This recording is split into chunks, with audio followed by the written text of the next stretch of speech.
आज हम आपको क्लास 11th में हिंदी के संस्कृत खंड के तृतीय पाठ सदाचारोपदेशः, कौन सा पाठ है? सदाचारोपदेशः नामक पाठ को पढ़ाएंगे। इसका अर्थ होता है सत आचरण के उपदेश, यानी अच्छे आचरण के उपदेश। लिखा हुआ है कि संवच्छम संवदच्छम सा यो मानांसि जानताम देवाम भागम यथा पूर्वे सज्जानाना उपास्ते।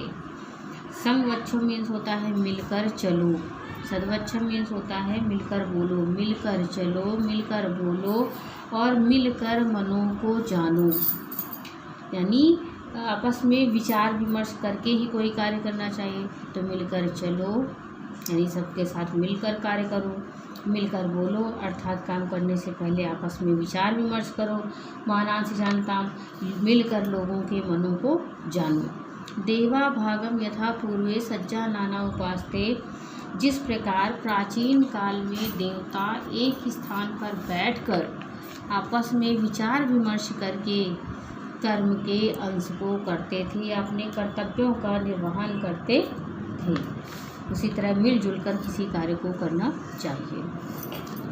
अगला श्लोक लिखा है कि कुर्वन्नेवेव कर्माणि जिजीवसेस् तथा क्षमा समाह एवं त्वयि न्यायत्यथेतो अस्ति ना कर्म लिप्यते नरे।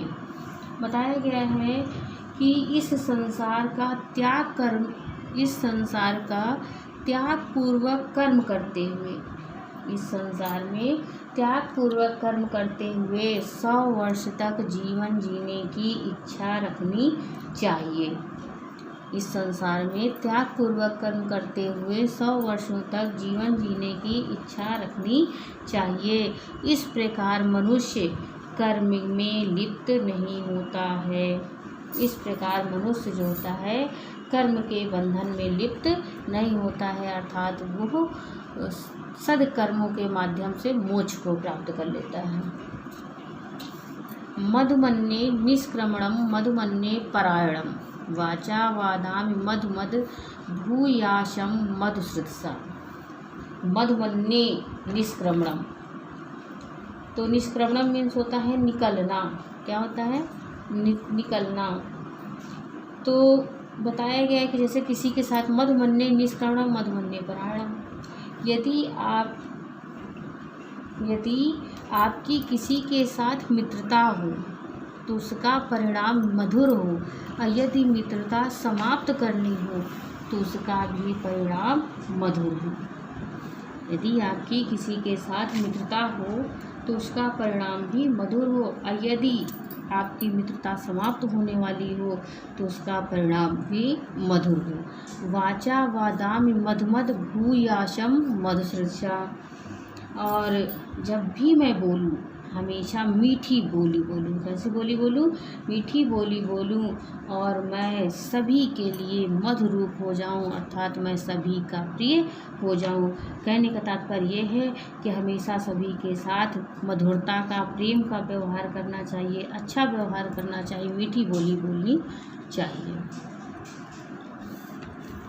नेक्स्ट देखते हैं, आपका चौथा श्लोक है कि आचारा लभ्यते या राचारा लभ्यते श्रियम आचारात् कीर्तिमाप्नोति पुरुषः प्रेत्य चेह च।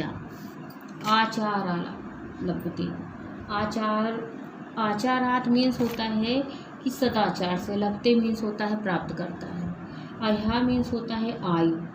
तो सदाचार से मनुष्य आयु प्राप्त करता है, सदाचार से मनुष्य लंबी आयु प्राप्त करता है। श्री मीन्स होता है लक्ष्मी या धन, सदाचार से मनुष्य लक्ष्मी प्राप्त करता है। आचारात् कीर्तिमाप्नोति, और सदाचार से ही मनुष्य कीर्ति प्राप्त करता है, यश प्राप्त करता है। पुरुषा प्रेत्य चेहचा, पुरुषा प्रेत्य चेहचा, और सदाचार से ही इस लोक और परलोक में कीर्ति और यश को भी प्राप्त करता है।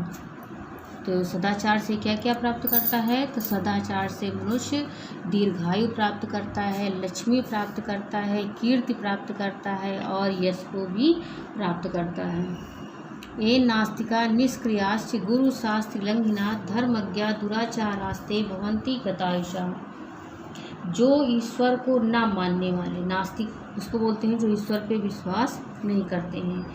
तो जो ईश्वर को ना मानने वाले, आलसी, गुरु और शास्त्रों के वचनों का उल्लंघन करने वाले, अधर्मी, अधर्मी जानते हो, अधर्मज्ञ यानी जो अधर्मी होते हैं, धर्मविहीन होते हैं, एवं दुराचार रास्ते और दुराचारी, भवन्ति गतायुषा, निश्चित ही उनकी आयु कम हो जाती है और वे मरे हुए के समान होते हैं।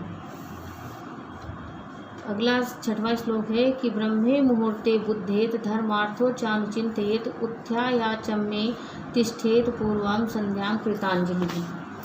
यानी मनुष्य को कब उठना चाहिए, तो मनुष्य को ब्रह्म मुहूर्त में उठना चाहिए, जागना चाहिए, धर्म, अर्थ और कर्तव्य का चिंतन करना चाहिए। धर्मार्थो चानुचिंतते, धर्म अर्थ मीन्स होता है धर्म का, तो धर्म और धन का चिंतन करना चाहिए।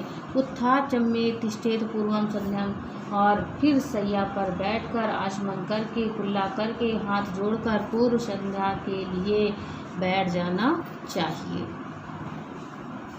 तो ये सारे श्लोक हैं, आपको हमने 6 श्लोक पढ़ाए हैं, इन्हें पढ़िए। जो ना समझ में आए आप पूछ सकते हैं और इसे अपनी कॉपी में भी नोट कर लीजिए।